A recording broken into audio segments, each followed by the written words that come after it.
Hello, what is that? And today I'm going to start about that and this is our class first. So let's begin. आज हम आपको इस skill के बारे में बताने जा रहे हैं और ये हमारी क्लास फर्स्ट। चलिए क्लास शुरू करते हैं। तो सबसे पहले हम आपको बताना चाहेंगे जब भी आप किसी भी काम को शुरू करते हैं तो उसके लिए आपको दो चीज़ की जरूरत होती है। पहले आप उस काम को करना क्यों चाहते हैं और दूसरा उस काम को करेंगे कैसे, क्योंकि जब तक हमको किसी कार्य को करने के लिए सही प्लान सही रास्ता नहीं पता होगा तो उस काम को करने के लिए हम उत्सुक नहीं होंगे, उस काम को करने के लिए हम जागरूक नहीं होंगे। तो सबसे पहले हम चाहेंगे कि इस काम को करना क्यों है। बहुत से लोग उनके अपने नेचर है, उसके बारे में हम बाद में डिस्कस करेंगे। दूसरी बात है कि इस काम को करना कैसे, उस काम को करना कैसे उसका प्रॉपर प्लान मैं आपको बताऊंगा धीरे धीरे वीडियो में आगे चलते रहेंगे। तो सबसे पहले हम बताते हैं कि लोग इंग्लिश सीखना क्यों चाहते हैं, किस फील्ड में इंग्लिश की क्या जरूरत है और इंग्लिश हमारे लिए इतनी इंपॉर्टेंस क्यों है कि सब लोग कहते हैं कि इंग्लिश इंग्लिश इंग्लिश क्या है, इंग्लिश क्यों सीखे इंग्लिश। चलिए सबसे पहले मैंने देखा कि why should be learning English language, हमें इंग्लिश क्यों सीखनी चाहिए। सबसे पहले आती है लोगों की इंग्लिश सीखने में जो प्रॉब्लम फेसिंग आती है, पहले आती है एकेडमिक प्रॉब्लम। बहुत से लोग इसको पढ़ते हैं एकेडमिक, ये एकेडमिक नहीं है, ये है एकेडमिक प्रॉब्लम। तो चलिए इसके बारे में बात करते हैं। एकेडमिक प्रॉब्लम इस विषय में आती है अगर आप अपने क्षेत्र में हैं और आप किसी दूसरे क्षेत्र में सरकारी जॉब पर जा रहे हैं और आपको वहाँ की लैंग्वेज नहीं आती। मान लीजिए चलिए हमारी मातृभाषा जो है वो हिंदी है और हम केरला में जाकर हिंदी बोलने लगे तो उन्हें हिंदी भाषा का कुछ भी शब्द समझ में नहीं आएगा। इसलिए ये सबसे पहले आपकी एकेडमिक प्रॉब्लम होती है जो कि एक मेन प्रॉब्लम है। दूसरी वाली प्रॉब्लम आती है आपकी मीडियम प्रॉब्लम। इसका मतलब जब कोई बच्चा किसी क्लास में एंटर करता है तो उसके लिए दो प्रॉब्लम होती है कि कौन सा मीडियम ले और कैसे करे। तो सबसे पहले वो कौन सा मीडियम ले वो उसके ऊपर डिपेंडेंट करता है। इंग्लिश हिंदी मीडियम में कोई फर्क नहीं है, बस इतना है कि इंग्लिश मीडियम में आपको किताबें इंग्लिश में पढ़ने को मिलती है, हिंदी मीडियम में आपको किताबें हिंदी में पढ़ने को मिलती है। बाकी टीचर आपको दोनों मीडियम में ही हिंदी लैंग्वेज में पढ़ाना अच्छी तरीके से प्रेफर करेंगे। वे आपको ये नहीं बताएंगे कि इंग्लिश में किस तरह बोले, किस तरह करिए, क्या करे क्या ना करे, वे आपको इस तरीके से बिल्कुल नहीं बताएंगे। वे केवल आपको किताबी ज्ञान और बाहरी ज्ञान का ज्ञान कराएंगे और इसके अलावा स्पोकन के बारे में आपको कुछ नहीं बताएंगे। तीसरी प्रॉब्लम आती है हमारी हायर स्टडी।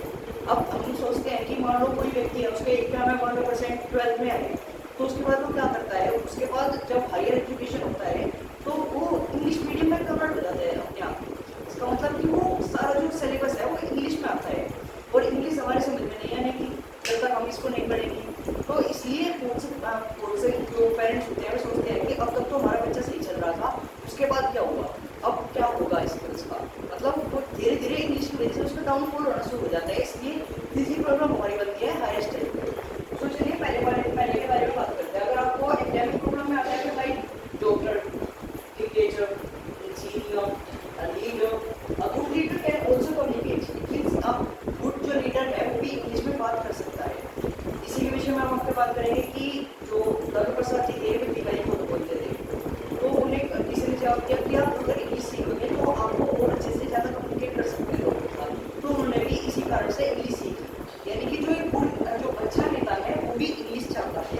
और एक इंजीनियर जैसे कि हमने बताया कि आपको अगर दूसरे फील्ड में जाना है, दूसरे क्षेत्र में जाना है, किसी अलग प्रदेश में जाना है तो वहाँ आपकी भाषा काम नहीं करेगी, उस सिचुएशन में आपको इंग्लिश सीखनी पड़ेगी। और इंग्लिश जो है वो एक इंटरनेशनल लैंग्वेज है, इसी वजह से इंग्लिश को इतना महत्व दिया जाता है। तो अगली आती है आपकी जॉब। अब आप कहीं जॉब में जाते हैं जैसे कि हमने इसमें बताया कि डॉक्टर, क्रिकेटर लाइक दिस, और कोई भी एग्जामिनेशन, कोई भी इंटरव्यू, कोई भी जॉब लाइफ, कोई भी जीडी ग्रुप डिस्कशन बहुत काम आता है। आगे चलकर लगभग 95 कई सारे लोग लगभग 95% व्यक्ति ग्रुप डिस्कशन की वजह से ही अपना इंटरव्यू समाप्त हो जाते हैं। ग्रुप डिस्कशन की वजह से उनका इंटरव्यू समाप्त हो जाता है। ग्रुप डिस्कशन में इंग्लिश में नहीं बोल पाते, कम्युनिकेट नहीं कर सकते, इस वजह से ये होता है। और एग्जाम आप कभी कोई एग्जामिनेशन देने जा रहे हैं वो इंग्लिश में है तो उससे घबराहट होती है। इंटरव्यू में कहीं ना पूछ ले, मान लो आप इंटरव्यू में उसने पूछा हे जो है तो आप कंफ्यूज हो जाएंगे सिचुएशन में कि इंग्लिश कैसे बोले, हम बात कर रहे हैं, हम क्या करें क्यों ना करें। तो इस सिचुएशन में जॉब लाइफ में भी आप किसी को कम्युनिकेट नहीं कर सकते बिना किसी इंग्लिश है। देखिए और पांचवा है इंग्लिश बिजनेस में भी काम आती है और उस तरीके की और चीज़ों में भी काम आती है। बिजनेस स्टडीज़ में जैसे आप किसी बिजनेस कर रहे हैं तो आपको अब्रॉड भी जाना पड़ेगा, किसी अदर स्टेट्स में भी जाना पड़ेगा, उसके लिए भी